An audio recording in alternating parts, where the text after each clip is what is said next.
The celebration in New Geneva stretched across 50 kilometers of gleaming towers and floating platforms. Humanity had every reason to celebrate.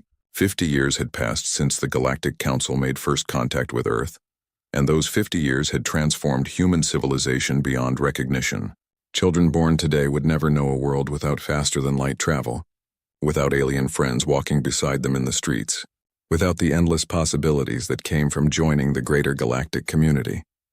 Commander Sarah Chen stood on the observation deck of the Unity station, watching fireworks explode in patterns that defied Earth's old physics. She should have been celebrating with everyone else. She should have been drinking the expensive Zenthari wine and laughing with her colleagues about how far humanity had come. Instead, she stared at the datapad in her hands, reading the same encrypted message for the 100th time, hoping she had translated it wrong. She had not translated it wrong. Sarah had spent 15 years running Earth's intelligence division. Her job was to monitor communications between the 47 member species of the Galactic Council, looking for threats to human interests. It was supposed to be boring work. The Council preached unity and cooperation. Wars were ancient history. Everyone worked together now for the common good. That was the lie they had all believed. The message she had intercepted came from the Zenthari High Command, intended for the Cathrak Empire. The encryption was military-grade, hidden inside what looked like routine trade data. Sarah's team had only found it by accident, a glitch in the quantum relay that caused a momentary decryption failure. For 3 seconds, the real message had been visible. 3 seconds that changed everything. The Harvest Protocol enters final phase in 72 hours. All species confirm readiness. The humans suspect nothing. Sarah had spent the last week tearing apart every database she could access, legal or otherwise. She had called in favors from assets she had cultivated over the years. She had broken into systems that should have been impossible to breach, and piece by piece she had uncovered the truth that no human was ever meant to know. 203 years ago, long before humanity had developed radio technology, a Lirani exploration vessel had discovered Earth. They had studied humanity from orbit for 6 months, cataloging everything about human biology, psychology, and social structures. Their report to the Galactic Council was clinically precise. Humans were adaptable to almost any environment. Humans bred quickly compared to most galactic species. Humans formed emotional attachments easily, making them controllable through social pressure. Humans were intelligent enough to perform complex tasks, but not intelligent enough to have developed faster-than-light travel on their own. In short, humans were the perfect slave species. The Galactic Council had debated for 3 years. Some species objected on moral grounds. The Lirani themselves voted against the proposal, arguing that enslavement was beneath civilized society, but they were outvoted. 43 species signed the Harvest Protocol. They agreed to wait until humanity reached a certain level of technological development, then make peaceful contact. They would integrate humanity into galactic society, let humans spread across the stars, let them build colonies and infrastructure. They would let humans feel safe and welcomed, and then, when humanity was fully dependent on galactic technology and spread too thin to effectively resist, the Council would activate the harvest. Sarah found the technical specifications for the health monitors that every human had been required to have implanted as a condition of joining galactic society. The Council had claimed the monitors prevented the spread of diseases between species. They had claimed it was for everyone's protection. Billions of humans, including Sarah herself, had accepted the implants without question. The monitors were neural suppressors. When activated, they would target specific regions of the human brain. Aggression would be dampened. Independent thought would become difficult. Humans would remain intelligent and capable, but they would lose the will to resist, the desire to fight back, the spark that made humanity dangerous. They would become compliant, obedient, perfect workers for the menial labor that the advanced species found beneath them. 40 billion humans across hundreds of worlds, all about to be switched off like machines. Sarah's hands shook as she compiled her evidence. Every instinct she had as an intelligence officer told her to verify further, to make absolutely certain before acting. But there was no time for caution. The activation was scheduled to begin in 72 hours. Once it started, there would be no second chances. She thought about her daughter Emma, studying xenobiology at the Mars Academy. Emma loved the Zenthari. She had Xanthari friends. She dreamed of working on a joint research vessel someday, exploring unknown regions of space alongside species from across the galaxy. How would Sarah tell her that it was all a lie? That Emma's friends had always seen her as livestock? Sarah made copies of everything she had found and distributed them across secure networks that she had set up years ago for emergencies she had hoped would never come. Then she recorded a message.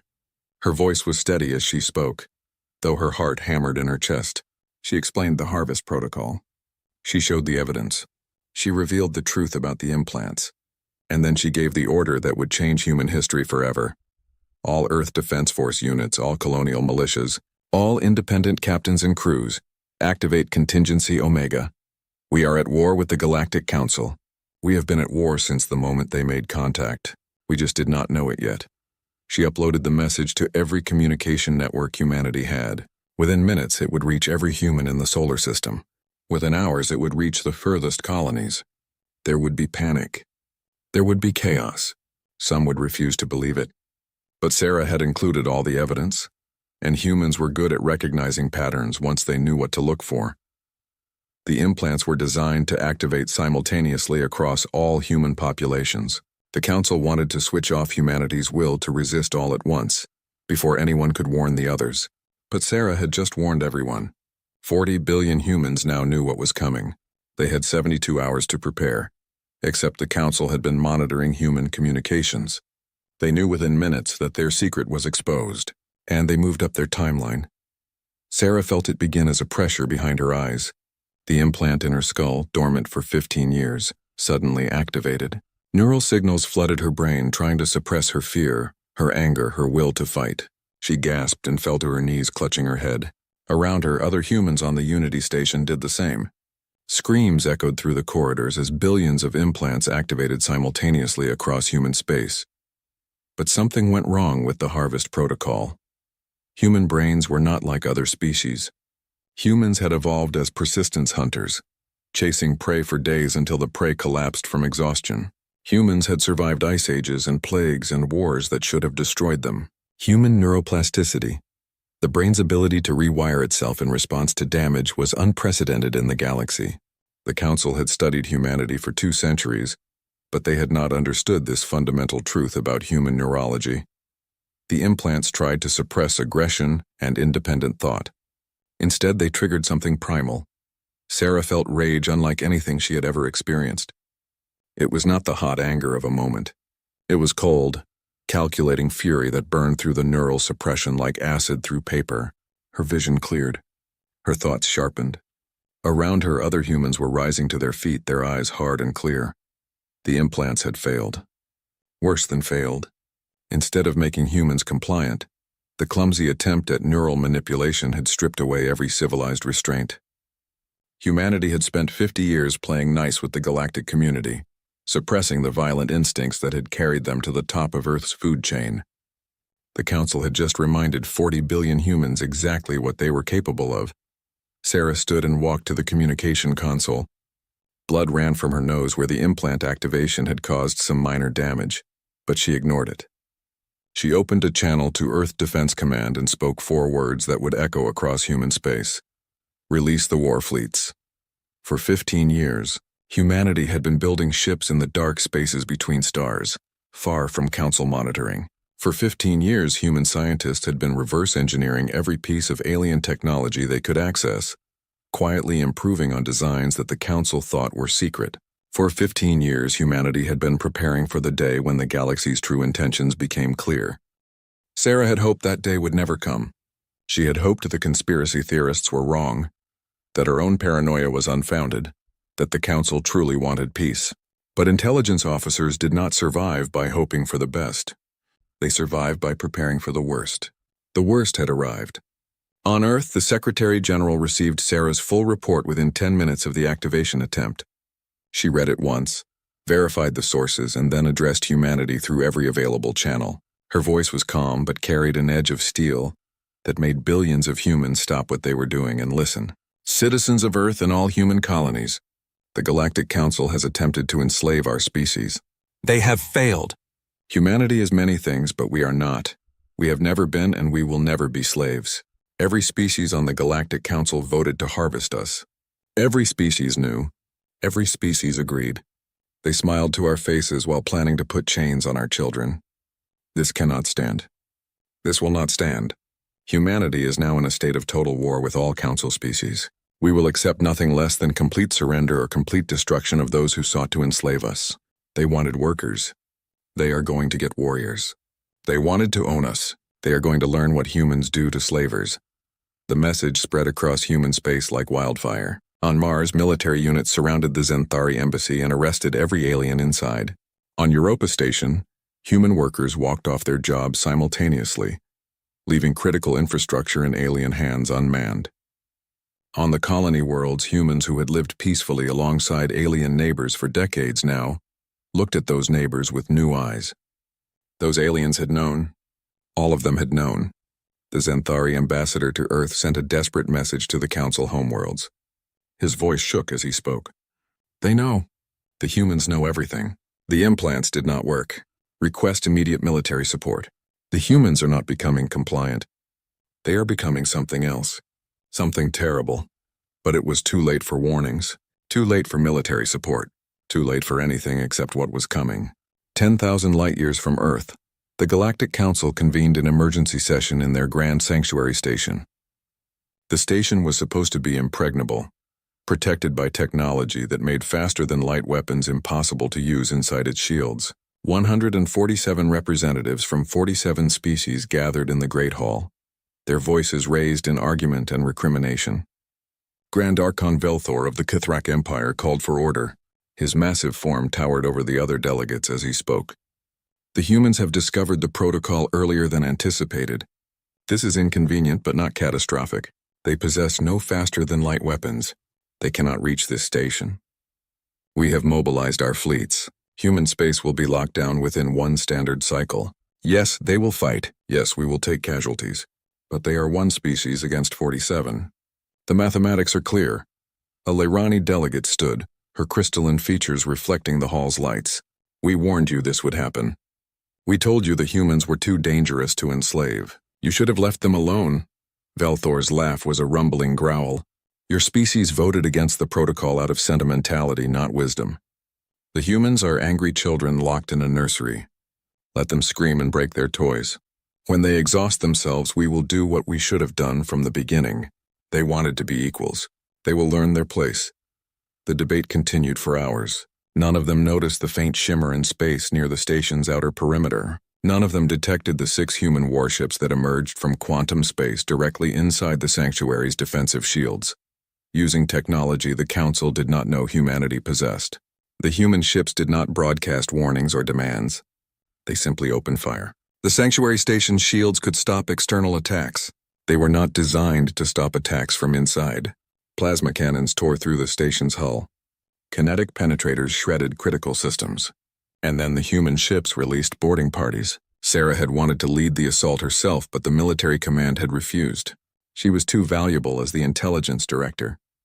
Instead, she watched through live feeds as human soldiers in advanced combat armor moved through the sanctuary station's corridors. The soldiers did not take prisoners. They had their orders. They had their purpose. Every council delegate who had voted for the Harvest Protocol was hunted down and killed. The process was methodical and thorough. Some delegates tried to surrender. Some tried to hide. Some tried to fight. It made no difference. The human soldiers had a list of names, and they worked through that list with cold efficiency. Grand Archon Velthor died in the council hall, still trying to reach his personal shield generator. A human lieutenant shot him twice in the chest and once in the head, then moved on to the next target without pausing. The Xanthari High Command representatives died in their secure bunker. The Kithrak military observers died at their posts. One by one, the delegates who had signed humanity's enslavement warrant were erased. Only one delegate survived. Ambassador Kreth of the Lairani had voted against the protocol. The human soldiers verified his voting record, then escorted him to an escape pod and launched him toward Lairani space. Before they released him, their commander gave him a data chip. Show them what we did here. Show them what happens to slavers. And tell your people that humanity remembers who voted against the protocol. When this is over, we will remember our friends. Kreth took the chip with trembling hands and fled. The human ships departed as quickly as they had arrived, vanishing into quantum space before Council reinforcements could respond. They left the sanctuary station a burning wreck, bodies drifting through its shattered corridors. They left a message broadcasting on all frequencies, repeated in every Council language. You voted to make us slaves. We vote to make you extinct. You have one choice, surrender completely or die completely. You wanted to own us. Now you will learn what humans do to anyone who tries to put us in chains. This is not a negotiation. This is not a warning. This is a promise. We are coming for every species that signed the Harvest Protocol. We are coming for your homeworlds. We are coming for your colonies. We are coming for everything you have ever built, and when we are done, the galaxy will remember forever what happens when you threaten humanity. Surrender or die. You have 30 days to decide. The message ended. The human ships were gone. And across the galaxy, 47 species suddenly realized they had made a terrible, terrible mistake. They had tried to enslave the apex predators of Earth. Now those predators were loose and they were very, very angry. The news from the sanctuary station reached the Cathrak homeworld exactly 4 hours after the attack. High Commander Zreth watched the footage that Ambassador Kreth had brought back, his expression unreadable behind his armored facial plates. He watched human soldiers move through corridors with practiced efficiency. He watched delegates die. He watched the message that humanity had left behind. When the footage ended, he sat in silence for a long moment. His subordinate officer shifted nervously. High Commander, surely this is just posturing. They killed some politicians. This does not change the strategic reality. We have 15 million warships. They have at most a few thousand. The numbers are overwhelming. Zreth turned to look at the younger officer. You are thinking like a Kithrak. The humans are not Kethrak. They do not think like us. They do not fight like us. And they just proved they can reach anywhere in the galaxy, bypassing our best defenses, using technology we did not know they possessed. That should terrify you. But High Commander, they are just one species. Just one species, Zreth interrupted, that survived on a death world where everything tried to kill them. Just one species that fought wars among themselves for thousands of years and somehow did not go extinct. Just one species that we tried to enslave, and now they have declared total war on the entire Galactic Council. He stood and walked to the viewing window, looking out at the Cathrak capital city below. Call the fleet admirals. Emergency session. And send a message to the Council Coalition Command. Tell them the Kithrak Empire is mobilizing everything we have. If we are going to fight humanity, we need to crush them quickly, before they fully wake up. But humanity was already awake. Across human space, the transformation was total and immediate. Every human colony shifted from civilian operation to war footing within hours. Factories that had been producing consumer goods retooled to produce weapons and armor. Shipyards that had been building cargo vessels began assembling warships. Research stations that had been studying peaceful applications of alien technology turned their focus to weaponization. On Mars, Dr. Elizabeth Rowe stood in her laboratory surrounded by screens showing alien technology schematics. She had spent 20 years studying Xanthari shield generators, trying to understand the principles that made them work. It had been fascinating academic work. Now she had new instructions.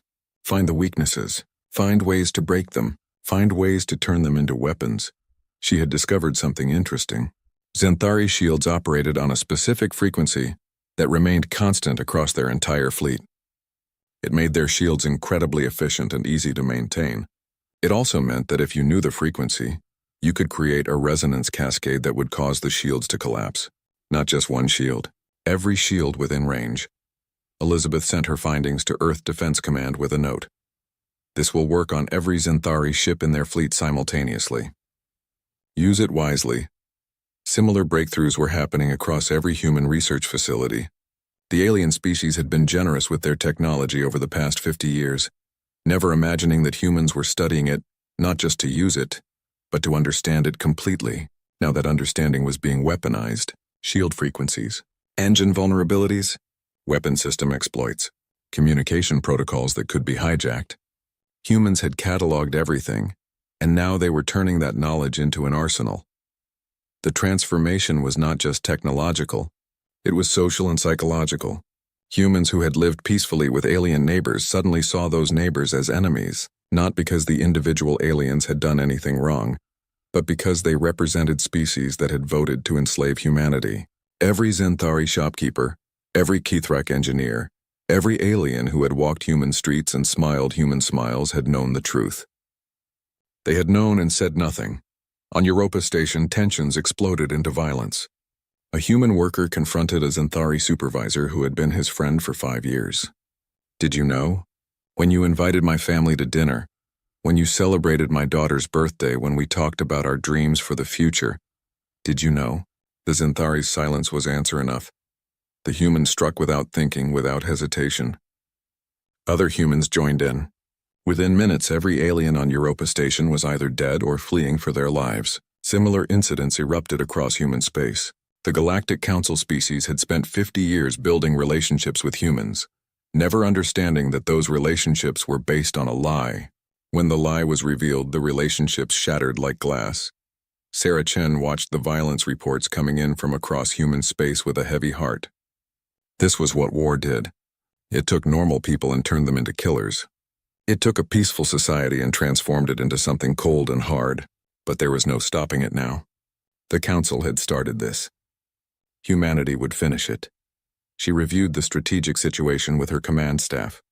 Earth Defense Force Admiral Marcus Hayes spread a holographic display across the conference table, showing the disposition of human forces. "We have 6,000 warships ready for immediate deployment." Another 20,000 in various stages of completion. The Council Coalition is assembling 15 million ships. They outnumber us 2,500 to 1. "Conventional warfare is not an option," Sarah said. "We cannot win a fleet-to-fleet engagement with those numbers. We need to think asymmetrically." Admiral Hayes nodded. "Already underway. We have human operatives embedded in every Council species infrastructure. Some are deep cover agents we placed years ago. Most are just civilians who lived and worked alongside aliens, learning their systems from the inside. As of 2 hours ago, all of those operatives received activation codes. They are now saboteurs. The results of that sabotage began appearing within days. On the Kithrak homeworld, the primary power grid failed mysteriously. Investigation revealed that a human engineer who had been working on grid optimization for 3 years had installed subtle backdoors in the control systems. With a single command, he had shut down power to half the planet's military production facilities. On Xanthari Prime, the water purification systems began producing water contaminated with chemicals that were harmless to humans, but toxic to Xanthari biology. Thousands became sick before the source was identified. The human technician who had maintained those systems for 7 years had vanished, leaving behind only a message. "You wanted us as slaves. How does it feel to be helpless?" Across the Council's territory, infrastructure began failing in cascading patterns. Communications networks crashed. Transportation systems stalled. Food production facilities reported mysterious equipment malfunctions. And everywhere the pattern was the same. Humans who had been trusted members of society for years or decades suddenly revealed themselves as agents of Earth. The Council had positioned humans throughout the galaxy to make the harvest easier. Now those positions had become weapons aimed at the heart of galactic civilization. But sabotage was just the beginning. Sarah authorized the deployment of humanity's most terrifying weapon, gray goo nanomachines. The technology had been theoretical when humanity first encountered it in Council databases. Human scientists had made it very real. The nanomachines were microscopic self-replicating robots designed to break down matter at the molecular level and use it to build more nanomachines. Once released, they were almost impossible to stop. They could consume entire ships, entire stations, entire worlds if left unchecked. The Council had banned the technology centuries ago as too dangerous. Humanity had no such restrictions. The first deployment was against a Kithrak supply convoy carrying ammunition and equipment to the front lines. A single human stealth ship approached the convoy, released a canister of nanomachines, and departed. Within 6 hours, the entire convoy had been reduced to clouds of gray dust. 2,000 Kithrak crew members died as the ships literally disintegrated around them. The Council issued desperate warnings about the nanomachine attacks, calling them war crimes against civilized warfare. Humanity's response was broadcast across all channels by Earth Secretary General. "You lecture us about civilized warfare? You plan to enslave 40 billion humans. You voted to strip us of our free will and make us your property. Every species in the council knew. Every species agreed. And now you cry about war crimes when we fight back? There are no war crimes when you are fighting slavers. There is only justice. You wanted to harvest us. Now you will be harvested. The message was clear. Humanity was not interested in playing by rules established by the same civilization that had tried to enslave them. This would not be a civilized war with boundaries and restrictions. This would be total war, and humanity would use every weapon at their disposal. The Galactic Council's coalition fleet began its advance toward human space. 15 million warships, the largest military force ever assembled in galactic history. They moved in coordinated formations, their commanders confident that sheer numbers would overwhelm any resistance. They expected to reach Earth's solar system within 2 standard months. They expected humanity would try to defend their homeworld in one final desperate battle. They were wrong about everything. Humanity had no intention of defending Earth. Instead, Earth was being evacuated. 40 billion people were being moved through a network of quantum wormholes to hidden locations, scattered across unexplored space. The wormhole technology was not supposed to exist. The Council's scientists had proven it was theoretically impossible. Humanity had made it work anyway, partly through human ingenuity and partly through decades of secretly stolen alien research. The evacuation was massive and chaotic, but it was working. Every day, millions of humans disappeared from Earth, from Mars, from the major colonies. They took critical infrastructure and technology with them.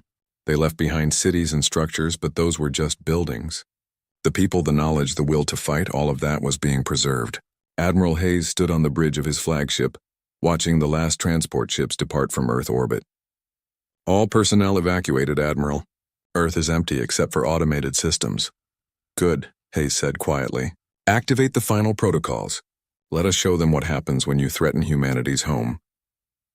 Earth had been humanity's home for hundreds of thousands of years. Humans had evolved there, built their first civilizations there, reached for the stars from there, and now humanity was turning their homeworld into the largest bomb ever created. For 30 years, human engineers had been secretly hollowing out sections of Earth's mantle and core, replacing rock with antimatter containment fields. The work had been done in absolute secrecy, hidden even from most of humanity. The purpose was simple. If Earth ever faced an existential threat, if humanity ever needed to send a message so powerful that it could never be ignored, Earth itself would become that message. The Council's coalition fleet arrived in the solar system, expecting to find desperate human defenders. Instead, they found empty space. Abandoned stations, silent planets. Mars was evacuated. Jupiter's moons showed no life signs. Earth itself registered no human presence. Grand Admiral Velkoth of the Coalition Fleet studied the sensor readings with growing unease. Where are they? Scan for cloaked ships. Scan for hidden bases. Scan everything. Sir, we are detecting massive energy readings from Earth itself, something in the planet's core. The readings are consistent with antimatter. Velkoth's blood went cold. How much antimatter? Sir, the readings suggest... It's impossible. No one would put that much antimatter in a planet's core. The numbers must be wrong. How much? Enough to shatter the planet and everything within 10 light seconds. Sir, the entire fleet is within range. Velkoth opened his mouth to order an immediate retreat, but he was too late. Deep within Earth's core, automated systems activated. Containment fields that had held back antimatter for 30 years suddenly failed in a precisely choreographed sequence. Matter met antimatter. The reaction was immediate and catastrophic. Earth's core exploded with the force of 1,000 supernovas compressed into one moment. The planet cracked open like an egg, releasing energy that had been building for 3 decades. The shockwave expanded at relativistic speeds, catching the coalition fleet before they could even begin to run. 15 million warships evaporated in seconds. Crews did not have time to scream. Ships did not have time to activate shields. The outer planets of the solar system were blasted out of their orbits. The sun itself flickered from the electromagnetic pulse. And then slowly the light faded. Where Earth had been, there was now only debris and radiation. Where the greatest fleet in galactic history had been, there was nothing but expanding clouds of plasma. A single automated beacon activated in the debris field, broadcasting on all frequencies. Sarah Chen's voice echoed across the ruins of Earth's solar system. This is Commander Sarah Chen of Earth Intelligence Division. What you have witnessed is the consequence of threatening humanity. You came here to conquer us, to enslave us, to take our home. We have denied you that satisfaction. Earth is gone. The fleet you sent is gone. 15 million ships and their crews have been erased in one moment. This is what humanity does when you threaten us. We do not defend, we erase. We do not negotiate with slavers. We destroy them. You have 26 days remaining to surrender. For every day you delay, another council homeworld will share Earth's fate. The choice is yours. Surrender or die. There will be no third option. The message repeated endlessly as the debris from Earth and the coalition fleet continued spreading through the solar system. It was picked up by council listening posts. It was broadcast across their communication networks. It was played on every screen in every council world. The galaxy watched in horror as the images spread. Earth had been a beautiful world, the birthplace of a species that had seemed so eager to join galactic civilization. Now it was rubble. 15 million warships, the pride of 47 species, had been reduced to atoms. And humanity's message was clear.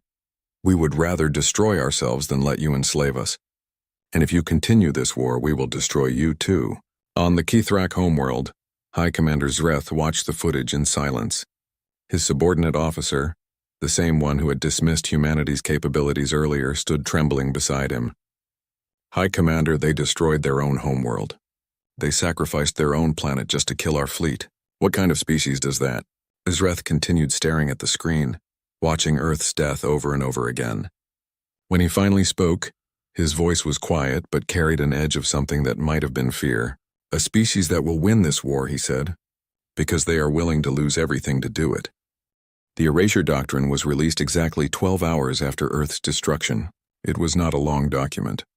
Humanity was done with complicated treaties and diplomatic language. The doctrine was 3 pages long and written in simple, direct terms that left no room for misunderstanding.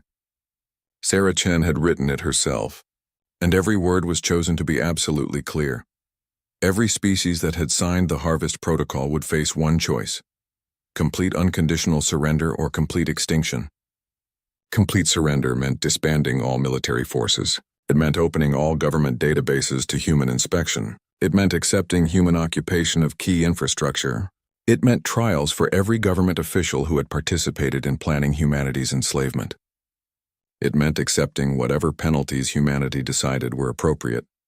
Complete extinction meant exactly what it said. Humanity would erase the species from existence, not just defeat them, not just conquer them. Erase them. Remove every last member of the species from the galaxy until nothing remained but historical records and ruins. There would be no negotiation of terms, no partial surrender, no conditional peace. Each species had 30 days to decide: surrender completely or die completely. Those were the only options.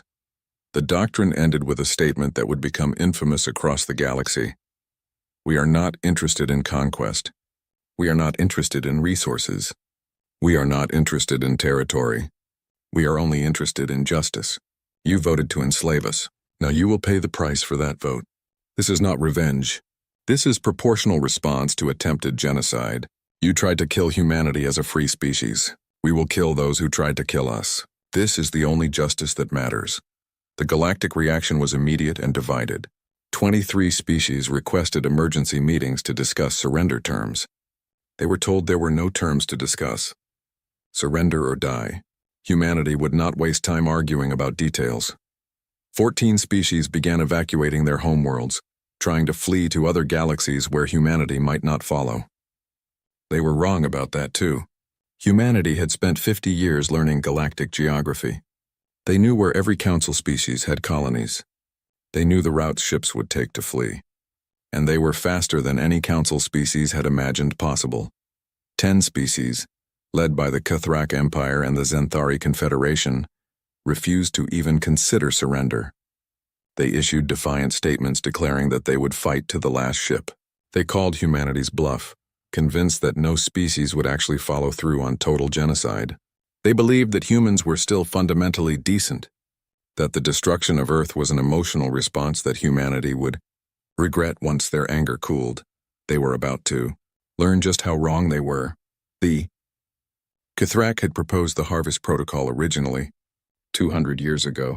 It had been a Kithrak admiral who first identified humanity as the perfect slave species. Kithrak economic models had calculated how much profit could be made from billions of human workers. Kithrak military planners had designed the implants that would turn humans into obedient servants. The Kithrak had started this. Sarah decided they would be the first example of what happened to species who tried to enslave humanity. Dr. Elizabeth Rowe was given a new assignment. The same woman who had been studying shield technology now turned her attention to biology. Specifically, Kithrak biology. She had access to decades of medical data that the Kithrak had shared during the peaceful years. She had genetic sequences. She had information about their immune systems. She had everything she needed to design something terrible. It took her 8 days to engineer the virus. She called it Reaper K, keeping the designation clinical and unemotional. The virus was elegant in its simplicity. It was designed to target specific genetic markers unique to Kithrak DNA. It would be completely harmless to any other species, but to Kithrak, it would be universally fatal. The virus had a 2-week incubation period during which it would show no symptoms while spreading rapidly through any Kithrak population. After incubation, symptoms would begin: respiratory failure, organ shutdown, brain hemorrhaging.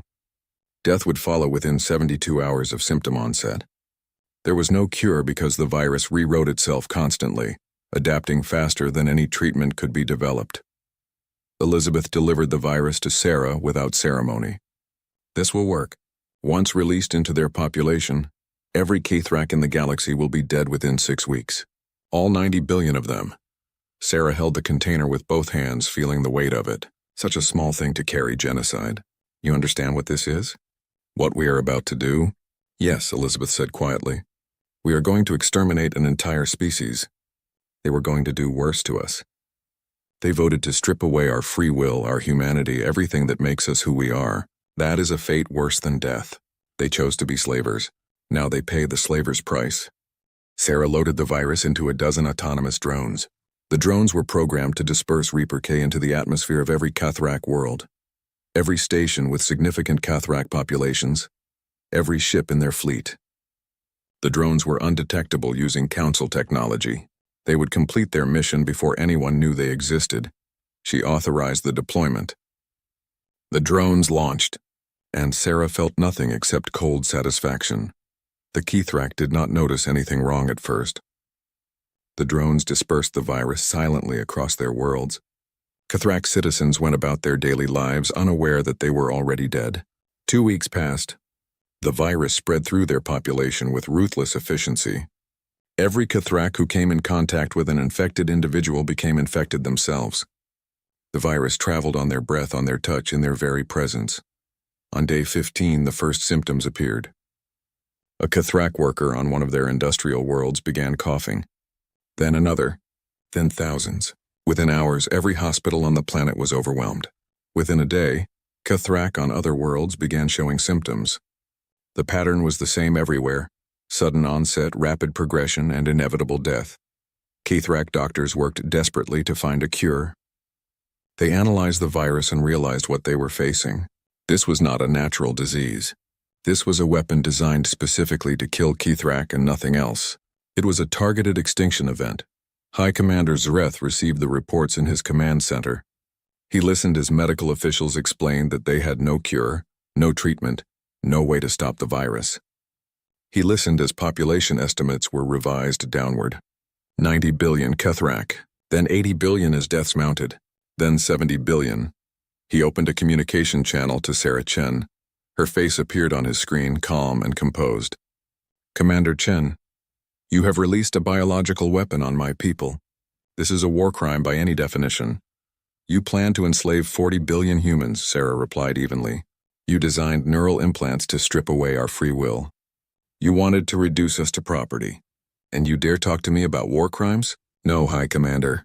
There are no war crimes when fighting slavers. There is only justice. We will find a cure. We will survive this. You will not. The virus was designed to adapt faster than any cure can be developed. Every Kithrak in the galaxy will be dead in 3 weeks.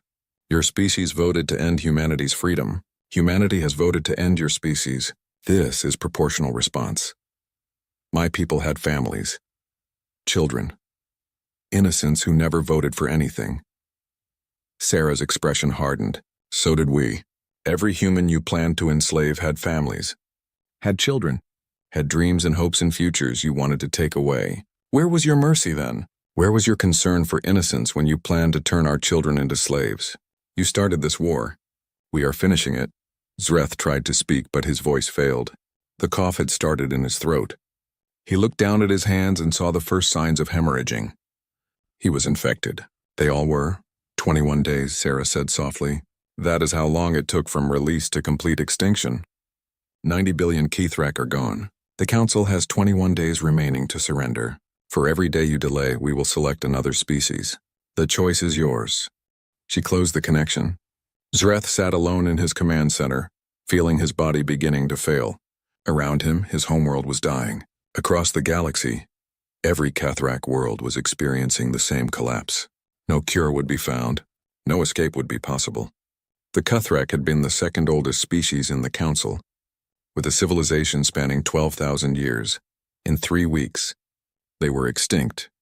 Humanity broadcast footage of the Kithrak extinction across all Council networks. They showed the empty cities, the silent shipyards, the massive funeral pyres where billions of bodies were being burned because there was no one left to bury them properly. And over the images, Sarah's voice delivered the message. The Kithrak proposed the Harvest Protocol. They designed the system that would have enslaved humanity. They are the first to pay the price for that decision. 1 species down, 46 remain. Surrender or share their fate. You have 20 days. The reaction across Council space was panic. Species that had been defiant suddenly reconsidered. The Kithrak had been one of the most powerful militaries in the galaxy. If humanity could erase them in 3 weeks, what chance did anyone else have? 13 species surrendered within 48 hours. They opened their databases, disbanded their militaries, and accepted human occupation forces. They cooperated with war crimes tribunals that would determine which individuals had actively promoted the Harvest Protocol. Those individuals were arrested and imprisoned to await trial. The surrendering species were treated with cold efficiency, but not cruelty. Humanity was not interested in punishing species that admitted their guilt and accepted responsibility. But the Zenthari Confederation remained defiant. They had been humanity's closest allies during the peaceful years. Zenthari and humans had worked together on countless projects. The Zenthari had been the first species to welcome humans to the galactic community. That made their betrayal cut deepest, and that made them humanity's second target. The Zenthari did not fight conventionally. They were not warriors like the Kithrak. They were traders and diplomats. But they were clever and they had resources. When they realized humanity would not forgive them, they began evacuating their population. Zenthari ships fled in every direction, trying to scatter across the galaxy so humanity could not track them all. Admiral Hayes authorized Operation Distant Thunder in response. Every Zenthari ship that had fled was tracked using quantum beacons that human operatives had secretly attached to their vessels during the peaceful years. Humanity had been preparing for this war for 15 years. They had prepared for everything. Human hunter groups pursued the Zenthari across the galaxy. It was not a battle. It was an extermination. Zenthari ships were not warships. They were cargo vessels and passenger liners converted for evacuation. They had no chance against human warships designed for one purpose: killing as efficiently as possible. The hunts lasted 6 months. Every Zenthari ship was found and destroyed. 23 billion Zenthari died in the black between stars, their ships torn apart by human weapons. The few who tried to surrender were ignored. The Zenthari had voted for the Harvest Protocol. They had smiled to human faces while planning human enslavement. There would be no mercy for them. Sarah watched the final Zenthari ship die on her tactical display. It had been a civilian transport carrying 5,000 refugees. A single human destroyer had intercepted it at the edge of unexplored space.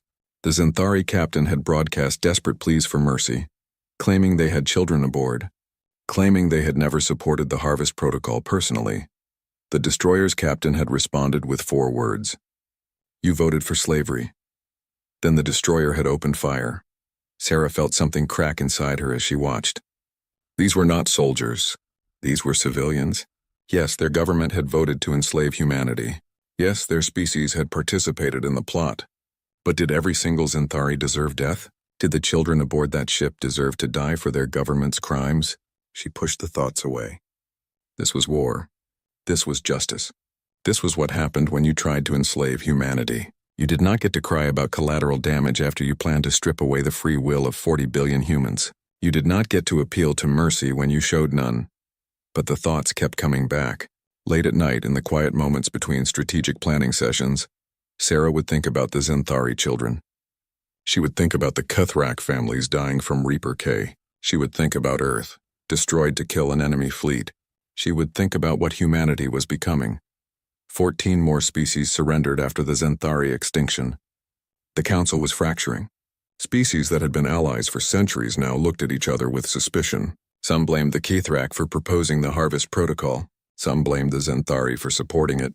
Some blamed themselves for not having the courage to vote against it. But 10 species remained defiant. They formed an alliance called the Final Coalition. They swore they would never surrender to humanity. They believed they could still win if they worked together. They fortified their homeworlds. They mobilized their remaining fleets. They prepared for humanity's assault. The Velkun were the strongest species in the Final Coalition. They were an ancient warrior race whose civilization predated most Council species by millions of years. Their homeworld was protected by technology so advanced that even other Council species did not fully understand it. Defensive systems that had stood for eons, shields that had never been breached, weapons that could destroy continents with a single shot. The Velkun believed they were invincible. They sent a message to humanity: we will not surrender. We cannot be conquered. Come and die on our shields if you dare. Admiral Hayes studied the Velkun defenses for 3 days. Then he called Sarah. We cannot take their homeworld by conventional assault. Their defenses are too strong. We would lose millions of soldiers and still fail. I need authorization for Starfall Protocol. Sarah knew what that meant. Starfall Protocol was the ultimate weapon in humanity's arsenal. It was so extreme that even the military commanders were reluctant to use it. You want to collapse their star? It is the only way. Their defenses can stop ships. They cannot stop a black hole. That will destroy their entire solar system. 8 planets. Hundreds of stations. 50 billion Velkun. They chose not to surrender. This is the consequence of that choice. Sarah thought about the Zenthari children. She thought about the Cuthrak dying from the virus. She thought about Earth destroyed by human hands to deny it to the enemy. She thought about what humanity had become. What she had become, and she authorized Starfall Protocol. The Velkun had no warning. A single human ship entered their system and moved toward their star. Velkun defenders intercepted it, destroying the ship easily. But the ship had accomplished its mission. Before dying, it had deployed a device into the star's core. A device that humanity had spent 10 years developing. A device that could trigger a forced stellar collapse. The Velkun star began dying. Nuclear fusion became unstable. The stellar core compressed under its own gravity. Within 6 hours, the star collapsed into a black hole. The black hole immediately began consuming everything in the system. Planets were torn apart by tidal forces. Stations were crushed and shredded. The Velkun homeworld, protected by technology millions of years old, lasted longer than the others but still fell into the black hole eventually. 50 billion Velkun died as their entire solar system was erased. Not killed in battle, just erased from existence, crushed into a singularity that would persist for trillions of years. The Velkun had been one of the galaxy's oldest civilizations. Now they were gone, and only a black hole marked where they had been. Humanity broadcast the footage across the galaxy. The message was simple. 3 species have refused to surrender and have been erased. 7 species remain in the Final Coalition. Surrender now or share their fate. The Final Coalition fractured. 5 species surrendered within hours. They could not fight an enemy willing to destroy entire solar systems. The remaining 2 species, the Dreth and the Xylar, tried to flee the galaxy entirely. Human ships pursued them into intergalactic space. The hunt lasted 2 months. Both species were eventually cornered and exterminated. The war had lasted 3 years. Humanity had destroyed 5 species completely. 29 more had surrendered unconditionally. 13 had been attempting to flee when they were caught and offered surrender at the last moment, which was accepted. Of the original 47 Council species, 31 were completely extinct. The galaxy would never be the same. Sarah stood in front of the memorial wall that had been constructed in humanity's new capital. The wall contained names of every human who had died in the war. 5 billion names. She traced her fingers over some of them, reading the names of people she had known. Friends, colleagues. Her own daughter's name was on the wall. Emma had died in the early days, killed when the Zenthari had counterattacked against Mars Colony. Sarah had authorized the Zenthari extinction, knowing her daughter's killers were among them. She had done it without hesitation. And now she stood before her daughter's name and wondered if Emma would have wanted this. Would have wanted entire species erased in her name. Behind her, Admiral Hayes approached quietly. The tribunals are ready to begin. The council leaders who promoted the Harvest Protocol will stand trial. Good, Sarah said without turning. They wanted to enslave us. They will face justice for that. Actual justice this time, not just execution. Some people are calling us monsters, Hayes said. They say we went too far, that we became worse than the council ever was. Sarah finally turned to face him. We stopped a genocide. The council planned to enslave 40 billion humans. That is genocide, not killing bodies, but killing minds, killing freedom, killing everything that makes a person an individual. We stopped that. Yes, we paid a terrible price. Yes, we did terrible things, but we stopped them. That is all that matters. Is it? Hayes asked quietly. I look at what we have done and I wonder if we have lost something. Something important. Something that made us human. Sarah had no answer for that. She turned back to the memorial wall to her daughter's name. Emma had believed in peace, in cooperation, in the dream of different species working together. That dream had died with her and with billions of others. The galaxy had learned what happened when you threatened humanity. It had learned at the cost of 31 extinct species and trillions of dead.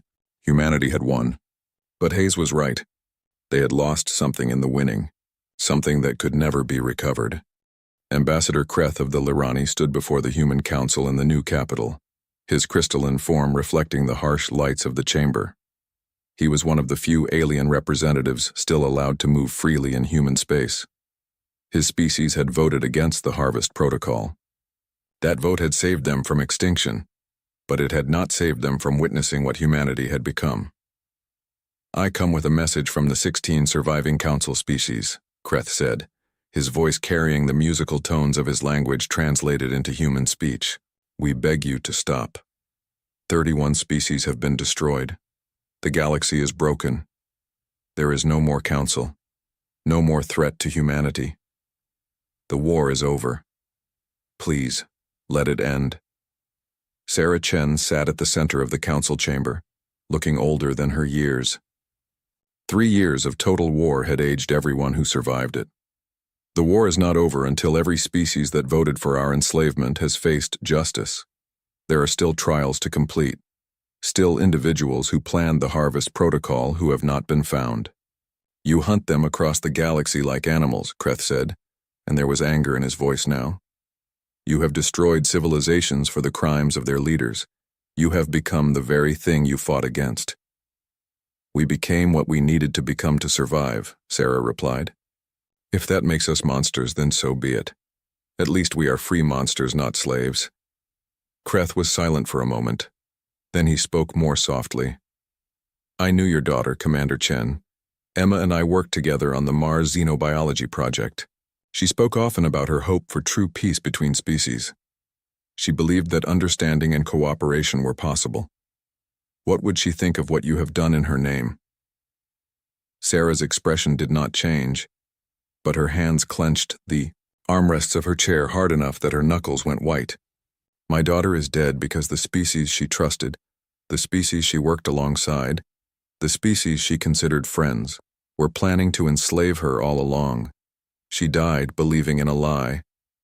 I will not dishonor her memory by allowing that lie to continue.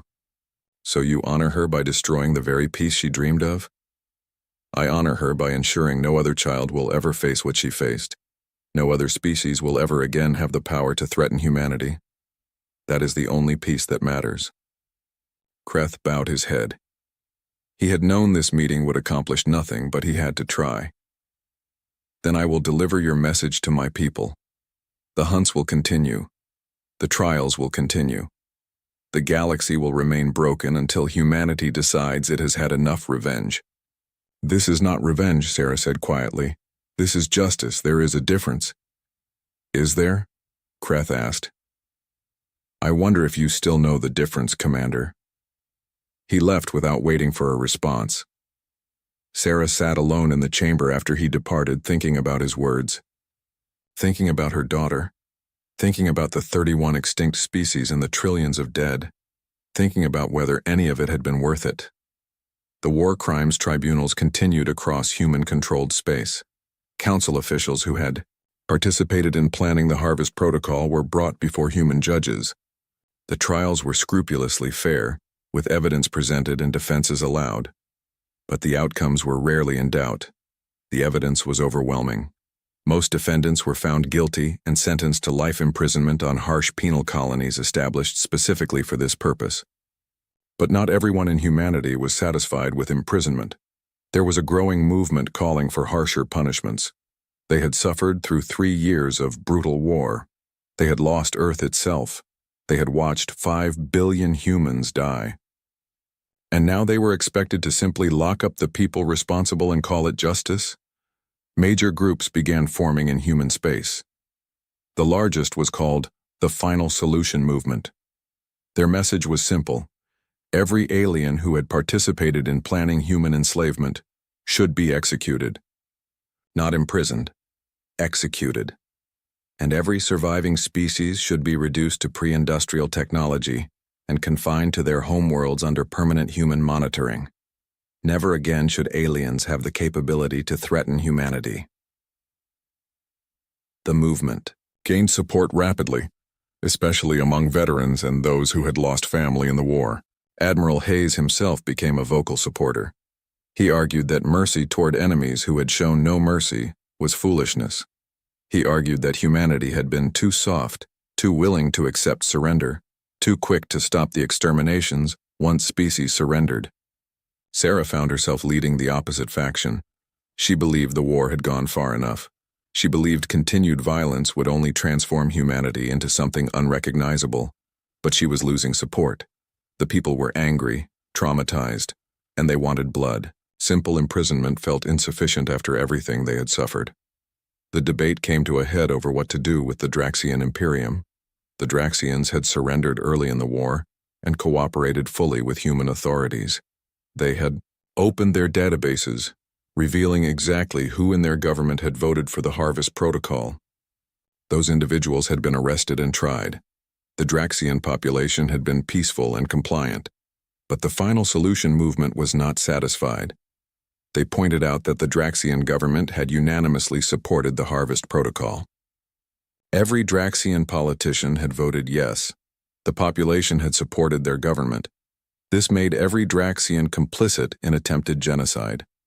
The movement demanded that the Draxian Imperium be exterminated like the Cathrak and Zenthari had been.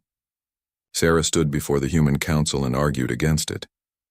The Draxians surrendered. They cooperated. They have accepted our terms and our justice. If we exterminate them now, after they surrendered, we are no longer fighting a war. We are simply committing genocide. That makes us the monsters they claimed we would become. Admiral Hayes responded from his position in the military section. They voted to enslave us, all of them. Their entire civilization agreed that humanity should be reduced to property. Why should they escape the consequences of that vote? The Kithrak voted for slavery and died. The Zenthari voted for slavery and died. The Draxians voted for slavery and should die too. Consistency demands it. Consistency would make us mass murderers, Sarah shot back. We accepted their surrender. We gave them terms. They met those terms. If we kill them anyway, what message does that send? That surrender is meaningless? That cooperation will not save you? That humanity cannot be trusted to keep its word? The message it sends, Hayes said coldly, is that if you vote to enslave humanity, you will die. No exceptions. No forgiveness. No mercy. That is the message that will keep us safe. The debate raged for weeks. Public opinion was sharply divided. Younger humans, those who had not lived through the peaceful years before the war, strongly supported the Final Solution movement. They had grown up knowing only that aliens had tried to enslave humanity. They had no memory of cooperation or friendship with other species. To them, all aliens were potential threats that needed to be controlled or eliminated. Older humans were more divided. Some remembered the peaceful years and mourned what had been lost. Others felt betrayed by those memories, angry at themselves for having been deceived. The whole galaxy had been lying to them, and they had believed the lies. That made the betrayal cut deeper. While humanity debated its own soul, the surviving alien species watched in growing horror. They saw the final solution movement gaining power. They saw human warships maintaining positions near their homeworlds, ready to strike if ordered. They understood that their continued existence depended on human internal politics, and those politics were unstable. Some species began preparing for the worst. They built hidden shelters deep underground. They sent small groups of their population to secret colonies far from their homeworlds, trying to preserve their species if the worst happened. They lived in constant fear, waiting for humanity to decide whether they would be allowed to live. The Lyrani ambassador Kreth sent desperate messages to Sarah. You must stop this movement. You must convince your people that continued genocide is not the answer. If you exterminate the Draxians after they surrendered, the other species will never trust human promises again. You will force them to fight because surrender will be meaningless. You will create the very conflict you claim to want to prevent. Sarah knew he was right, but she also knew she was losing control. The war had unleashed something in humanity, something dark and primal that had been buried under civilization's surface. The betrayal had been too complete, too devastating. Humans had trusted the Council absolutely, and that trust had been weaponized against them. Now humans would never trust again, and without trust there could be no peace, only dominance or destruction. The vote on the Draxian question approached. Sarah worked tirelessly to build support for Mercy, calling in every favor, making every argument she could think of. But the final solution movement was well organized and well funded. Admiral Hayes had thrown the military support behind them, and the military had enormous influence after winning the war. 2 days before the vote, Sarah received a message that changed everything. It was from a Lyrani historian named Kelvos, someone she had never heard of before. The message was marked urgent and eyes only. Commander Chen, I have discovered information that you need to see. Information about the Harvest Protocol's true history. Meet me at the coordinates below. Come alone. If I am right about what I have found, it will change everything. Sarah should have been suspicious, should have brought security, should have verified the message's authenticity, but she was desperate for anything that might shift the political situation. She went alone to the coordinates, an abandoned orbital station in neutral space. Kelvos was waiting for her in the station's data archives. He was old for a Lyrani, his crystalline form dimmed with age. He moved slowly among the ancient data storage units, pulling up files that were centuries old.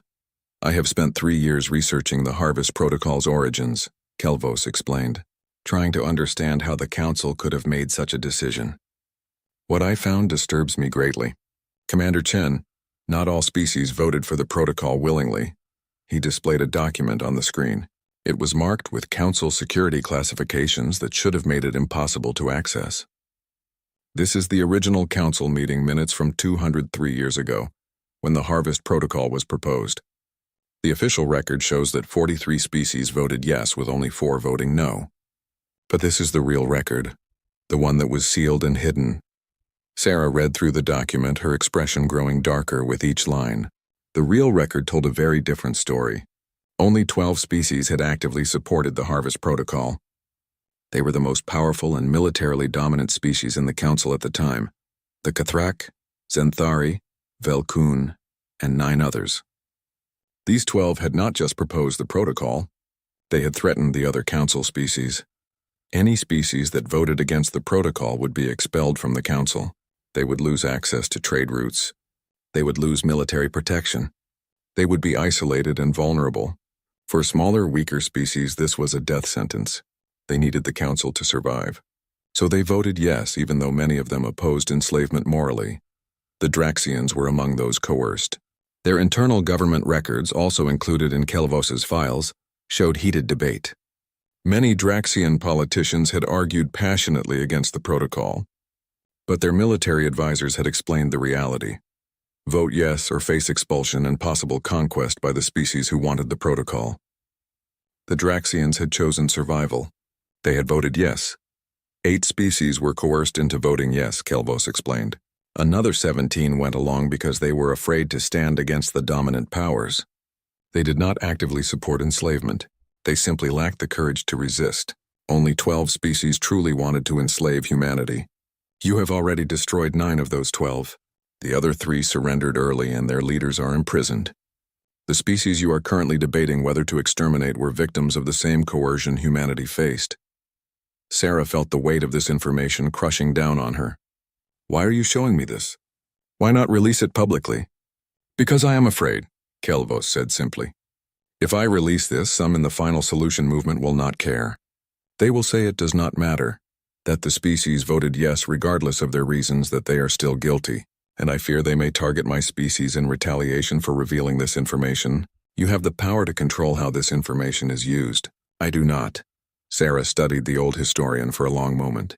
You could have hidden this. Kept it secret. Your own species voted no. You were not coerced. You could have let us destroy the Draxians and the others, and it would not have affected the Lirani at all. I could have, Kelvos agreed. But I have watched humanity destroy 31 species. I have watched you become something terrible in your quest for justice. If I stayed silent now, knowing that your justice was being directed at victims rather than perpetrators, I would be as guilty as those who stayed silent about the Harvest Protocol. I will not make that mistake. Sarah took copies of all the files. Then she did something that surprised even herself. She clasped Kelvos's crystalline hand in both of hers. Thank you, truly. You may have just saved humanity from ourselves. She returned to human space with the files and immediately called an emergency session of the Human Council. She presented Kelvos's evidence publicly, broadcasting it across all human networks. The reaction was immediate and divided. Some humans saw it as vindication that not all species were equally guilty. The Draxians and others who had been coerced deserved mercy, not extinction. These species had been trapped in an impossible situation, just as humanity had been, but others saw it differently. The final solution movement's leadership argued that it did not matter. Coerced or not, the species had voted yes. They had participated in planning humanity's enslavement. The intent to enslave was just as real whether it came from enthusiasm or fear.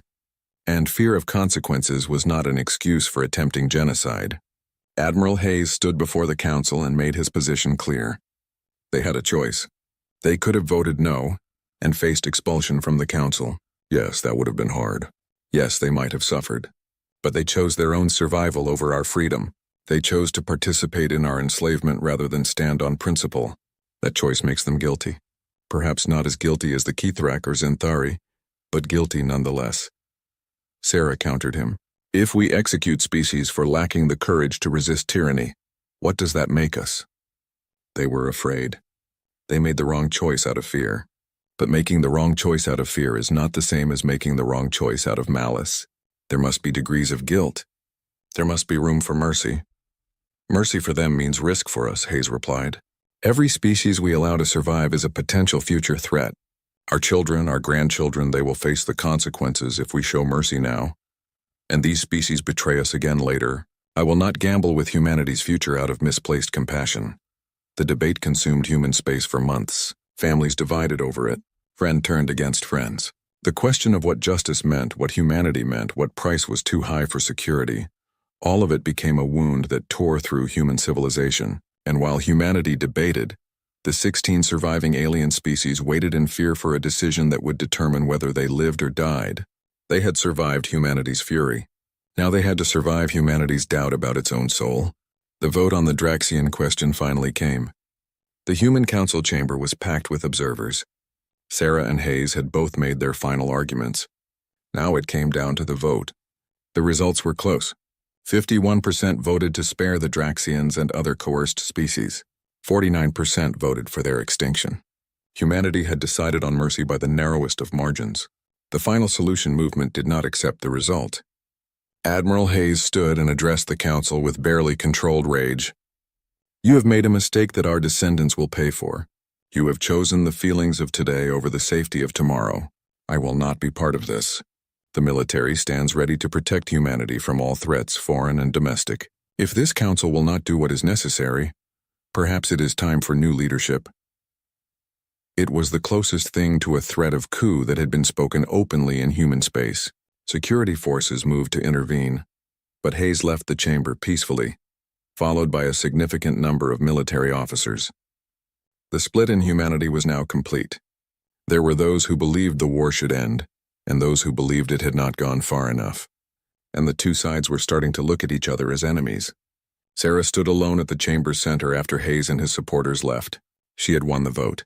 She had saved the Draxians and the other coerced species, but she had also fractured humanity in the process.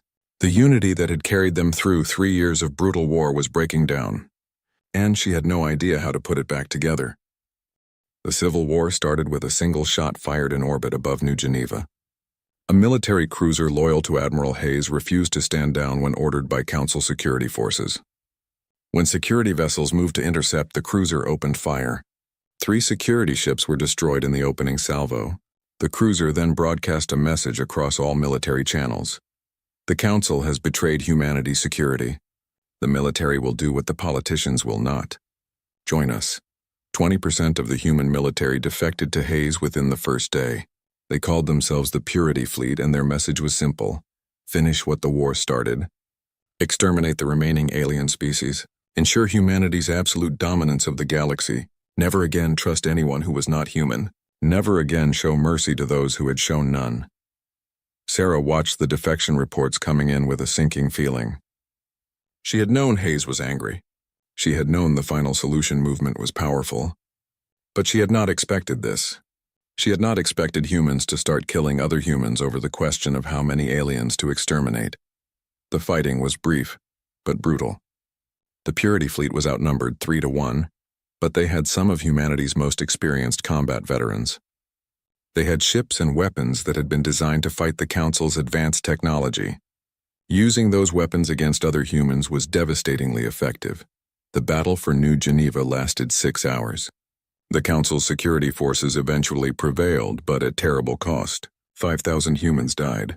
An entire orbital sector was left in ruins, and Admiral Hayes escaped with the core of his fleet, disappearing into the uncharted regions where humanity had hidden their populations during the war.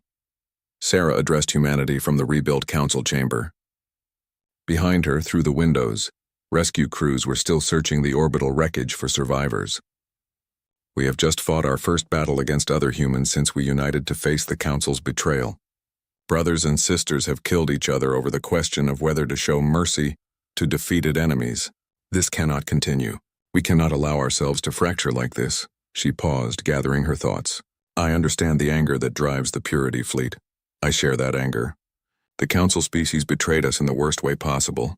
They planned to strip away our free will to make us slaves. That crime can never be forgiven. But 31 species have already paid with their existence. Trillions of beings are dead. At some point, we must ask ourselves, how much blood is enough? How much death makes us secure? How much genocide makes us safe? The broadcast reached every human settlement across known space. Some agreed with her. Others did not. In the uncharted regions, Admiral Hayes prepared his own response. Commander Chen speaks of mercy and restraint. She speaks as if the war is over. But the war will never be over as long as species that voted to enslave us still exist. Every day we show mercy is another day those species have to rebuild, to plot, to prepare for the next attempt. And there will be a next attempt. That is the nature of power. The strong dominate or are dominated. There is no third option. Hayes had seized control of several colony worlds in the uncharted regions, worlds that had been established as refugees during the war. He had millions of supporters. People who believed as he did that mercy was weakness and survival required absolute dominance. He began building his forces, preparing for a campaign that would finish what the war started. But before Hayes could launch his campaign, something unexpected happened. Sarah discovered the truth about her daughter's death, and that truth changed everything. Emma Chen had died in the Zenthari counterattack on Mars colony early in the war. Sarah had been told that Emma died instantly when a Zenthari missile struck the research facility where she worked. Sarah had carried that pain through 3 years of war, had authorized the Zenthari extinction, partly in revenge for her daughter, had stood at the memorial wall reading Emma's name and wondering if her daughter would approve of what humanity had become. Now Sarah learned the truth. Emma had not died in the attack. She had survived the initial strike. She had been among the wounded evacuated to a secure medical facility. And she had been deliberately killed by human soldiers 3 days later. The soldiers had been part of an extremist cell that believed any human who worked closely with aliens was a collaborator. They had gone through the medical facility systematically, executing anyone who had alien friends or colleagues. Emma had been killed not by the Zenthari but by her own species, by humans who believed that cooperation with aliens made her a traitor. The soldiers had been caught and court-martialed. The military had kept the details classified to avoid damaging morale during the war. Sarah had never been told. She had spent 3 years believing the Zenthari killed her daughter. She had authorized genocide partly based on that belief, and it had been a lie. Sarah sat alone in her office staring at the classified report. Her hands shook as she read the names of the soldiers who had killed Emma. They had all died later in the war, killed in various battles. Justice had been served in a way, though not the way Sarah would have chosen. But that hardly mattered now. What mattered was that Sarah had based her entire understanding of the war on false information. She had thought she was avenging her daughter. Instead, she had been avenging nothing. The Zenthari had not killed Emma. Humans had. Humans who thought exactly like Admiral Hayes in the Purity Fleet. Humans who believed that anyone not sufficiently hostile to aliens was an enemy. Sarah broadcast an emergency message to all human space. She revealed the truth about Emma's death. She explained how she had been deceived, how her rage had been misdirected, how her desire for revenge had blinded her to the real danger. The danger was not from aliens who had surrendered and accepted punishment for their crimes. The danger was from humans who could not stop killing, who saw enemies everywhere, who had become so consumed by hate that they murdered their own people. "I have spent 3 years believing I was fighting for justice," Sarah said, her voice breaking. "I believed I was honoring my daughter's memory. But Emma died because some humans could not accept that she worked with aliens, that she believed in cooperation and understanding. She died because extremists decided she was a traitor for having alien friends. And I did not know. I authorized the extinction of the Zenthari species partly to avenge a daughter who was not killed by the Zenthari at all." She paused, wiping tears from her face. "We have become what we feared. We have become slavers in our own way, enslaving ourselves to hate and rage. We have destroyed 31 species, killed trillions of beings, shattered the galaxy, and for what? Security? Justice? Or just revenge dressed up in righteous language?" The broadcast continued.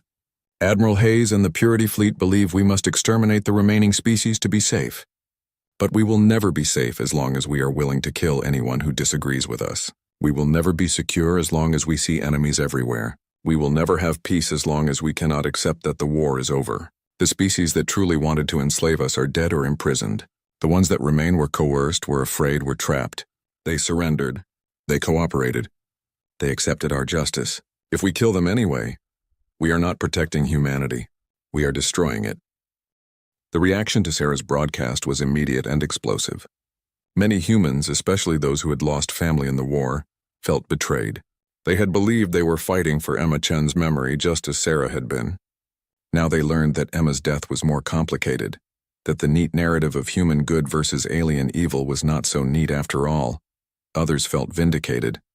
They had argued all along that continued violence was wrong, that mercy was necessary, that humanity needed to stop before it lost itself completely.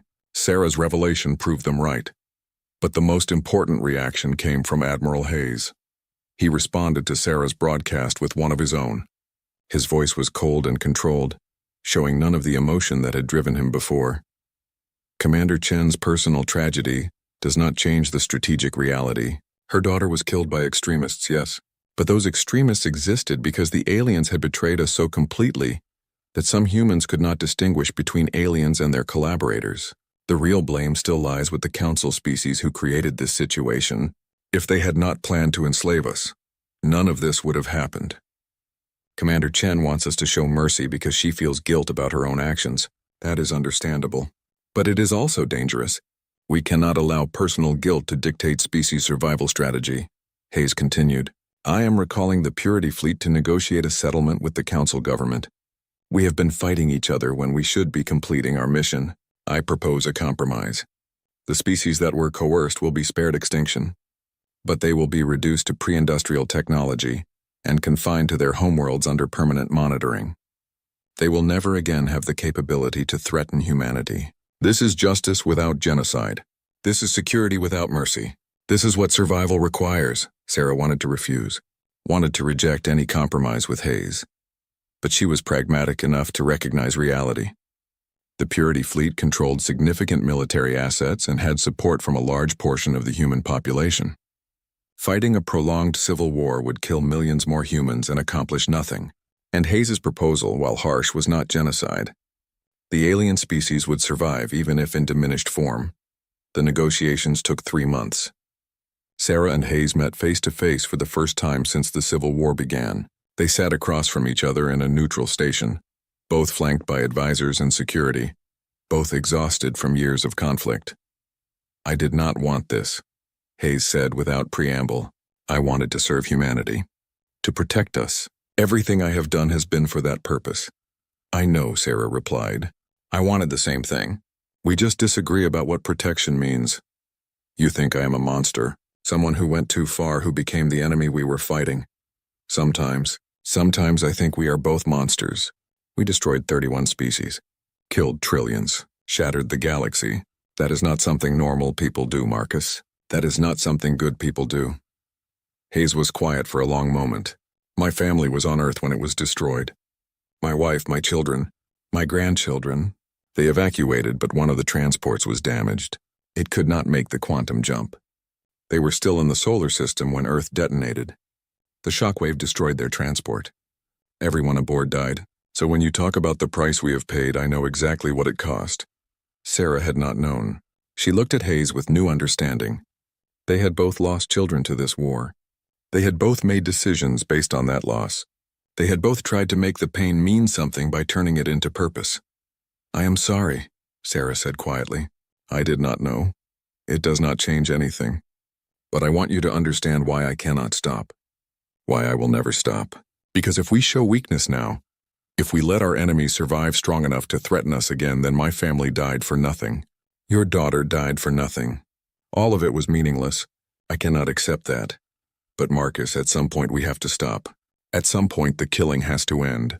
Or we become nothing but killers, and everything we fought for is lost anyway."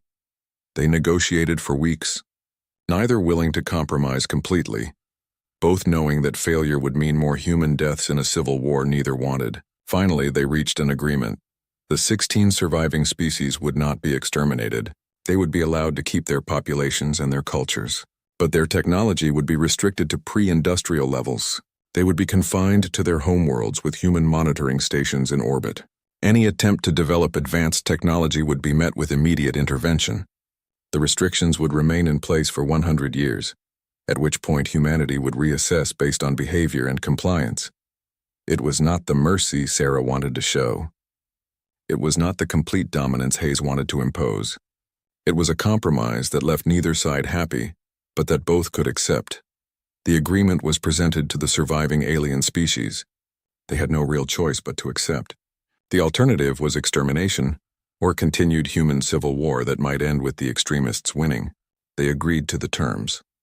The Draxian ambassador, a dignified elderly female who had survived 3 years of war and the threat of extinction, spoke for all the surviving species. "We accept your terms. We will comply with all restrictions. We will prove that we can be trusted, even if it takes 100 years. Thank you for allowing us to live even in this diminished form." Sarah felt no triumph in the aliens' gratitude, only exhaustion and something that might have been shame. They had won. Humanity had survived the Council's betrayal. But the victory felt hollow. The war crimes tribunals concluded with sentences for the Council leaders who had actively promoted the Harvest Protocol. Most received life imprisonment. Some received death sentences that were carried out publicly. The executions were broadcast across the galaxy as a warning. This is what happens to slavers. This is what happens to those who try to take freedom from others. But the executions brought no satisfaction. The people who watched them felt empty. Killing the guilty did not bring back the dead, did not restore Earth, did not heal the wounds that 3 years of total war had carved into human civilization. 100 years passed. Humanity monitored the surviving species carefully, watching for any sign of betrayal or preparation for war. The species remained compliant. They rebuilt their civilizations within the restrictions imposed on them.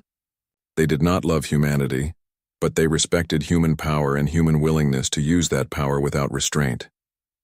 New species eventually emerged in unexplored regions of the galaxy, civilizations that had never been part of the Council, that had never known about the Harvest Protocol. Humanity made contact with these species cautiously, always watching for signs of threat. Always prepared to respond with overwhelming force if necessary. The new species were taught one lesson above all others: never threaten humanity. Never attempt to control them, dominate them, or limit their freedom in any way. The species called human had destroyed 31 civilizations for attempting to enslave them. They had sacrificed their own homeworld rather than surrender. They had fought a civil war over the question of how much violence was necessary for security. They were the galaxy's apex predators, and they would respond to any threat with total, uncompromising fury. Humanity's reputation spread across the galaxy. They were known as the Breakers, the species that had shattered the old galactic order. They were feared universally. Some species respected them for their strength. Others hated them for their violence. But all species understood that humanity could never be threatened, never be controlled, never be enslaved. The cost of trying was extinction. Sarah Chen lived to see humanity's reputation solidify across the galaxy. She served as the leader of the Human Council for 40 years after the war ended. She oversaw the rebuilding of human civilization, the establishment of new colonies, the monitoring of restricted species, and the contact with new civilizations. She became one of the most famous humans in history, the woman who had led humanity through its darkest hour, but she never felt like a hero. She felt like someone who had done terrible things for necessary reasons, and she was never quite sure if the reasons had been as necessary as she had believed. She thought often about her daughter Emma, about the peace Emma had dreamed of, about the cooperation between species that Emma had believed possible. The galaxy Sarah had created was nothing like the one Emma had wanted. It was a galaxy built on fear and dominance rather than trust and cooperation. On her deathbed, old and tired, Sarah gave one final interview. The reporter asked her if she had any regrets about how the war had been conducted. Sarah was silent for a long time before answering. "We did what we believed we had to do. We stopped a genocide. We prevented the enslavement of our species. We ensured that humanity would never be vulnerable to that kind of betrayal again. Those are good things. Important things. But we paid a terrible price for them. 31 species extinct. Trillions dead. A galaxy that fears us rather than trusts us. A human civilization that knows only how to dominate, not how to cooperate. My daughter dreamed of a different galaxy. A better one. We did not give her that galaxy. We gave her a galaxy where humanity stands alone, surrounded by species that submit to us out of fear rather than respect. I do not know if that was the right choice. I will never know. But it is the choice we made, and we have to live with it." She died 3 days later. Her funeral was attended by billions of humans and broadcast across the galaxy. The surviving alien species sent representatives who spoke respectfully of Sarah's leadership and wisdom. But privately among themselves, the aliens spoke different words. They spoke of the Breaker Queen, the human who had ordered the extinction of 31 species. They spoke of her not with respect but with fear, and that fear would shape galactic politics for centuries to come. Admiral Marcus Hayes outlived Sarah by 5 years. He spent his final years running military academies where young humans were taught the lessons of the war. The most important lesson: never trust anyone who is not human. Never assume that peace means security. Never show mercy to enemies until they are completely broken. Never forget what the Council tried to do. Never, ever let humanity become vulnerable again. Hayes's teachings became doctrine in the human military. Generations of officers learned to think of aliens as potential threats that needed to be monitored and controlled. They learned that humanity's survival depended on absolute dominance, on maintaining military superiority so overwhelming that no species would dare to challenge them. They learned that the only security was fear, and the only peace was the peace of the powerful over the weak. 200 years after the war, the galaxy had stabilized into a new order. Humanity controlled the central regions of explored space.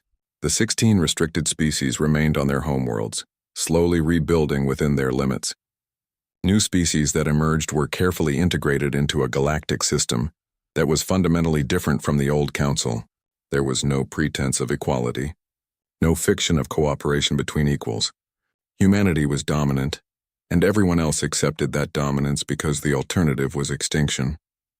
Some humans argued that this was what survival looked like, that the galaxy was peaceful because humanity had the strength and will to enforce peace, that the restricted species were alive because humanity had shown restraint when it could have shown none, that the new galactic order, though based on fear, was better than the false friendship of the old council.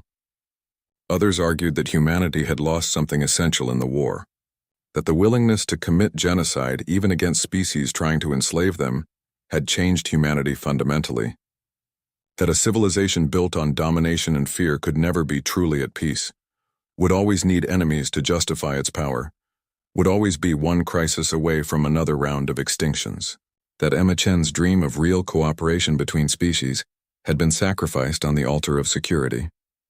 Both were right. Both were wrong. The galaxy that emerged from humanity's fury was neither as good as optimists hoped, nor as bad as pessimists feared. It was simply different. The age of the Galactic Council, with its pretense of equality and cooperation hiding plans for enslavement, had ended. The age of human dominance, with its guarantee of survival bought at the price of isolation and fear, had begun. And across the galaxy, in schools and homes and government chambers, a new generation learned the story of how humanity had responded to the Council's betrayal. They learned about Earth's sacrifice, about the 31 extinct species, about Sarah Chen and Marcus Hayes and the choices they had made.